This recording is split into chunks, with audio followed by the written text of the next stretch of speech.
नव विक्रम संवत के शुभारंभ पर नागदा व्यापारी संघ द्वारा आयोजित नव वर्ष मिलन समारोह भव्यता, गरिमा एवं उत्साह के साथ संपन्न हुआ। संघ ने अपने 30 वर्षों की सतत सेवा यात्रा पूर्ण कर 31वें वर्ष में प्रवेश के इस विशेष अवसर को उत्सव के रूप में मनाया, जिसमें नगर के व्यापारी वर्ग एवं उनके परिवारों की उल्लेखनीय सहपरिवार सहभागिता रही। कार्यक्रम का आयोजन श्री सिद्ध मनकामनेश्वर हनुमान मंदिर चंबल डैम नागदा पर किया गया, जहां शाम 5:30 बजे समारोह का शुभारंभ हुआ। प्रारंभ में व्यापारी महिला मंडल द्वारा विभिन्न मनोरंजक एवं खेल गतिविधियों का आयोजन किया गया, जिसने पूरे वातावरण को उत्साहपूर्ण बनाया। विजेताओं को पुरस्कार भी दिए गए। इसके पश्चात अतिथियों के करकमलों से दीप प्रज्वलन कर कार्यक्रम का विधिवत शुभारंभ किया गया। समारोह में मुख्य अतिथि के रूप में रमेश खंडेलवाल, अध्यक्ष Devi Ahilya chamber of commerce Madhya Pradesh एवं संजय अग्रवाल, भाजपा नगर अध्यक्ष उज्जैन उपस्थित थे।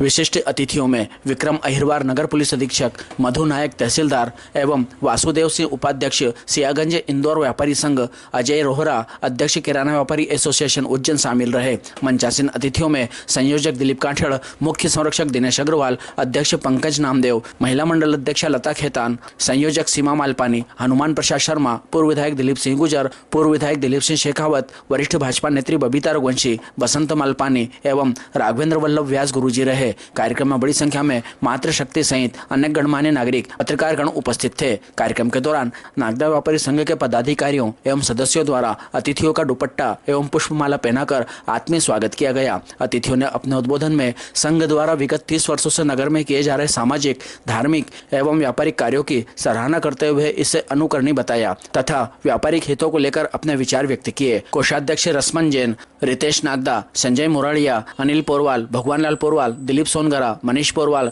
राहुल अग्रवाल, महिला मंडल सचिव वर्षा मेहता, राधा पांचाल, पद्मा सेठिया सहित पदाधिकारी एवं संगठन के सदस्य, व्यापारी वर्ग बड़ी संख्या में मौजूद थे।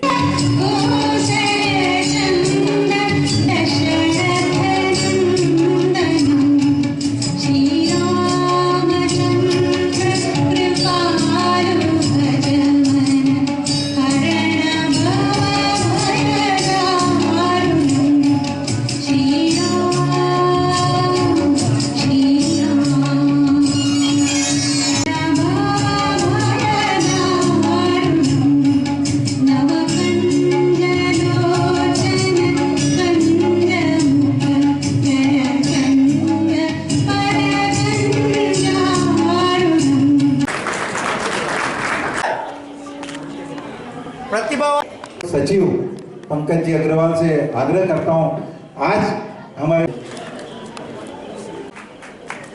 मैं आमंत्रित करता हूं नीलेश देव को कि वे माती दी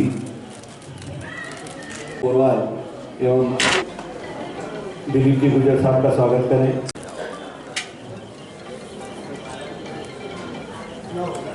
मैं आनंद का सचिव हो रहा हूं मालवी साहब के साथ बधाई। के स्वागत के लिए महिलाओं क्या हमारे बीच नगर पालिका नागदा बोलने के स्वागत के अमूल्य समय दिया, उसके लिए मैं आपका बहुत बहुत हार्दिक स्वागत अभिनंदन करता हूं और आशा करता हूं आगे भी आपका सहयोग और आपका अमूल्य समय इस व्यापारी संगठन को मिलता रहे। अब जिले में हमारे पूरे पदाधिकारी आए हैं, वो भी व्यापारी समुदाय से जुड़े हुए हैं।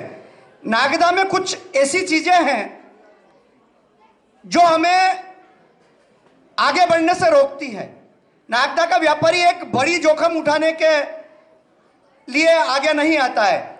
तो हम आने वाले समय में कैसे आगे बढ़े, कैसे उद्योग को स्थापित किए और इस व्यापार जगत को कैसे आगे बढ़ाएं, और हम नए टैलेंटेड बच्चों को, जो प्रतिभावान बच्चे हमारे बीच आ चुके हैं, जो इंजीनियर है, डॉक्टर है और बड़ी बड़ी लाइनों में उन्होंने आगे बढ़ चुके हैं, लेकिन नागदा का प्लेटफॉर्म उनके अनुरूप कैसे बने, ये मैं हमारे मुख्य अतिथि महोदय से, उनके निर्देश से, उनके मार्गदर्शन से चाहते हैं कि आप हमें शेयर करें।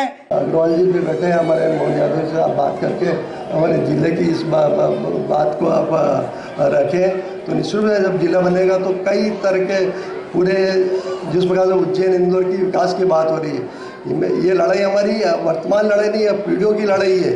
यदि जिला बनता तो हमारी पीढ़ियों का भविष्य सुरक्षित होगा। इस बात के लिए व्यापारी वर्ग अभी तक आगे आया नहीं इस बात के लिए। व्यापारी वर्ग यदि जिस रोज आगे आएगा तो निश्चित रूप से दोनों सभी लोगों को सोचने विचार करने की आज आवश्यकता होगी। जब भी बात होती है तो जो उसके पक्ष में नहीं वो सिर्फ व्यापारी पर ढोल देते हैं कि व्यापारी लोग विरोध कर रहे हैं, उद्योग विरोध कर रहा है। जब हमारे व्यापारी वर्ग आगे आएगा तो निश्चित रूप से यदि जिला बनेगा तो उसके बाद में आप 3 साल बाद आप मेरे से बात करें जिला बनने बाद कि आपका व्यापार कितना बड़ा है, कितना उन्नति विकास हुआ है। हमारे जो पलायन की स्थिति आज नागदा में हो रही है, हमारे युवा लोग आगे अन्य स्थानों पर जा रहे हैं। हमारे यहाँ पर पढ़ाई की सुविधा मिलेगी, चिकित्सा की सुविधा मिलेगी, कई सुविधाएं निश्चित रूप से मिलेगी। आने वाले समय में आपको ये प्रयास करना पड़ेगा कि यहाँ लहसुन की मंडी खुले या प्याज की मंडी खुले, गेहूं के भाव अच्छे हो। इस प्रकार का एक सोच आप लोगों को डेवलप करना पड़ेगा।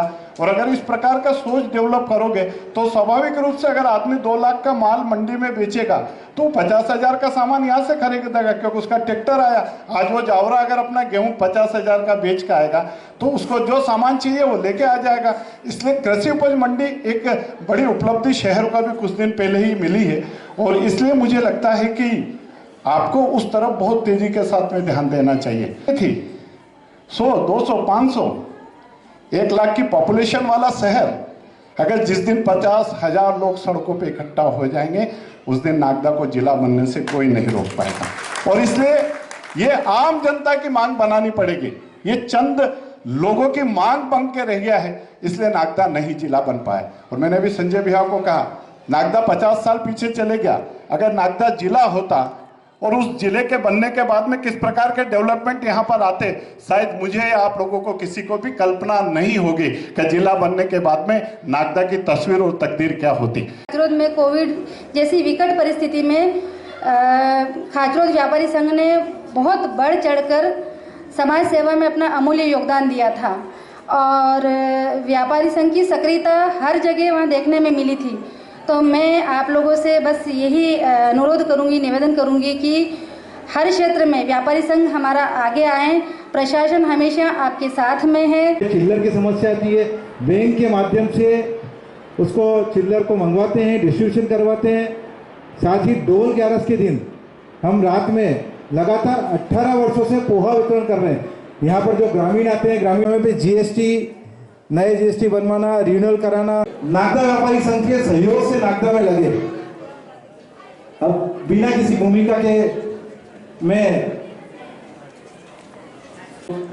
बेसन का व्यापार है।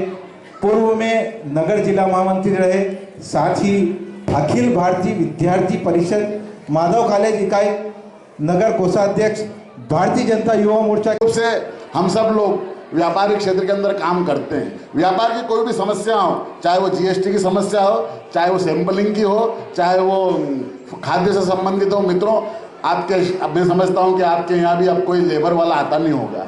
मैं समझता हूँ कि सैंपलिंग वाला भी ज़्यादा परेशान करता नहीं होगा। मैं समझता हूँ कि मध्य प्रदेश की सरकार और केंद्र की सरकार ने इन सब नियमों को इतना शिथिल किया है कि व्यापार और व्यवसाय करना बहुत आसान हुआ है। जहाँ तक अभी नागदा की उन्नति और प्रगति की बात कर रहे थे, अरे भाई छोटी छोटी दुकानों से लोगों ने बड़ी दुकान खोल ली, बड़ी दुकान से माल खोल लिए, और क्या उन्नति और प्रगति चाहिए यार। मैं नाम गिनाऊँ क्या यहाँ पर किन किन लोगों ने कितने बड़े बड़े माल खोल लिए, किन किन लोगों ने जो है। मुझे मालूम है कि यहाँ के व्यापारी की कितनी, यहाँ जो बैठे हैं उनमें से कितने की पहले क्या हैसियत थी और अब क्या हो गई है। बहुत नागदा ने बहुत उन्नति करी है। जैसा कि अभी दिलीप गुजर जी बता रहे थे, दिलीप गुजर जी तो जो है अब वो तो गुजर जी हैं, दिलीप शेखावत जी बता रहे थे कि जो है मंडी का विकास हुआ है, चारों तरफ इंफ्रास्ट्रक्चर हुआ है, चारों तरफ सड़कें हो गई है, चारों तरफ जो है मॉल का निर्माण हो गया है, होटलें बड़ी बड़ी खुल गई है। क्या विकास नहीं हुआ है नागदा का? निश्चित रूप से नागदा का चौतरफा विकास हुआ है। और अब तो नागदा मेट्रोपॉलिटन सिटी के अंदर शामिल होने जा रही है। तो ये जो है क्या आप क्या की मांग कर रहे थे? जिले की, ये जिला विला कुछ नहीं होता है। मेट्रोपॉलिटन सिटी के अंदर नागदा शामिल होने से नागदा जो विकास और उन्नति करेगा आप देखते ही रह जाएंगे।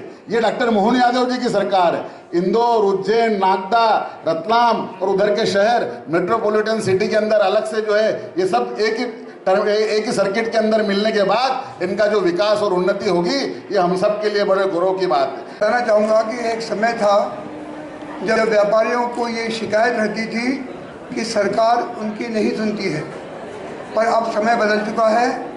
आज़ादी के बाद पहली बार आदरणीय प्रधानमंत्री जी नरेंद्र जी मोदी ने राष्ट्रीय व्यापारी कल्याण बोर्ड का गठन किया है, जिसे अधिकार दिया है कि किस तरह से व्यापार को सरल सुगम बनाया जा सकता है, किस प्रकार से गलत कानूनों को समाप्त किया जा सकता है, व्यापार विकास के लिए क्या नई काम करना चाहिए उसकी सजेशन दें। ऐसे काफ़ी वास्ट पावर व्यापारी कल्याण बोर्ड को दिए हैं और व्यापारी कल्याण बोर्ड की सलाह पर कई क्रांतिकारी कदम इस बार केंद्रीय सरकार ने उठाए हैं। जैसे इनकम टैक्स लॉ को पुराने को 1961 को ख़त्म कर नया सरल इनकम टैक्स कानून बनाया गया। विभिन्न कानूनों में लगभग 40,000 से ज़्यादा कंप्लायंसेस को ख़त्म किया गया। जो व्यापारियों की छोटे छोटे मामलों में सज़ा का प्रावधान था उन्हें समाप्त कर आर्थिक दंड के रूप में लाया गया और जीएसटी के अंदर 2 स्लैब की गई, कई चीज़ों पे टैक्स घटाए गए और इस तरह से अनेक कार्य जो है वो बोर्ड के रिकमेंडेशन से सरकार ने हटाए हैं। अभी जैसा कि यहाँ पर कहा हमारी बहन रघुवंशी जी ने, बबीता जी ने, कि ये पुलिस प्रधान देश है। मैं आपकी बात से सहमत नहीं हूँ। यदि ऐसा होता तो विश्व के सबसे बड़े डेमोक्रेटिक कंट्री की प्रथम महिला शायद नहीं होती। ये हिंदुस्तान ही है जहाँ महिलाओं को देवी से अधिक सम्मान दिया जाता है। दूसरी बात, हमारी तहसीलदार मैडम ने कहा कि प्रशासन आपके साथ है। मैडम क्षमा करना मुझे, यदि प्रशासन व्यापारियों के साथ होता तो आज हिंदुस्तान का व्यापार व्यवसाय विश्व में कितने कीर्तिमान स्थापित करता, उसकी कल्पना नहीं कर सकता। मैं बोर्ड में बैठता हूँ, ये पहला बोर्ड है इंडिया के अंदर जिसमें सदस्यों के सामने 9 मंत्रालय के सीनियर जॉइंट सेक्रेटरीज, जिनमें फाइनेंस, नीति आयोग, कृषि और उपज, रेवेन्यू जैसे इम्पोर्टेंट डिपार्टमेंट्स हैं, पर हम जब देखते हैं कि प्रश्न करते हैं तो अधिकारियों का रुख इतना होता है, ये मैं आपको बता नहीं सकता, लेकिन शनै हम उनकी धीरे धीरे आदत बदल रहे हैं और मैं आपका विश्वास दिलाता हूँ कि एक दिन वो आएगा जब हिंदुस्तान के इन IAS ऑफिसर्स को पता लगेगा कि व्यापारी क्या चीज़ है, व्यापार में क्या क्या अवरोध उत्पन्न किए गए हैं। हम इसके लिए पूरी तरह से लगे हुए हैं। साथियों, यदि आपको व्यापार से संबंधित किसी भी प्रकार की जनरल प्रॉब्लम हो, GST से संबंधित कोई विषय हो, बैंकिंग की कोई समस्या हो, क्योंकि हिंदुस्तान में केवल 11 प्रतिनिधि राष्ट्रीय कल्याण बोर्ड में लिए गए हैं और मध्य प्रदेश को ये सम्मान प्राप्त हुआ है कि मुझे उसमें प्रतिनिधित्व करने का मौका मिला है। ठीक इसी प्रकार मध्य प्रदेश स्टेट GST और सेंट्रल GST ने एक समिति का निर्माण किया है जो मध्य प्रदेश और छत्तीसगढ़ में GST की शिकायतों के निवारण के लिए कदम उठाता है। उसमें भी मुझे सदस्य मनोनीत किया है। यदि आपकी GST से कोई भी संबंधित समस्या हो, कृपया फॉरवर्ड कीजिए, निश्चित ही आपको मिलेगी। और सबसे बड़ी क्रांतिकारी स्टेप जो finance ministry government of India ने ली है कि बोर्ड के मेंबर को स्टेट लेवल की बैंकिंग कमेटी में डायरेक्टर अपॉइंट किया है। इसलिए हम बैंकों के कामकाज से भी लेकर आज प्रश्न करते हैं और उनकी व्यवस्था सुधारने में जुटे हुए हैं। मार्गदर्शन मिला और सहयोग मिला है। अब इस कार्यक्रम को देता हूँ भाई राजा जी कर्नावत को। मंच पर विराजित सभी अतिथिगण और जितने भी मातृशक्ति और मेरे बड़े भाई और सभी यहाँ पधारे, हम सबका आभार करते हैं। और एक सूचना और देना चाहता हूँ, 3 अप्रैल के दिन सिद्ध कामनेश्वर हनुमान मंदिर पर यहीं इसी जगह पर भोजन प्रसादी का कार्यक्रम होगा। आप सभी अधिक से अधिक संख्या में पधारें और उस महाप्रसादी का लाभ लेंगे।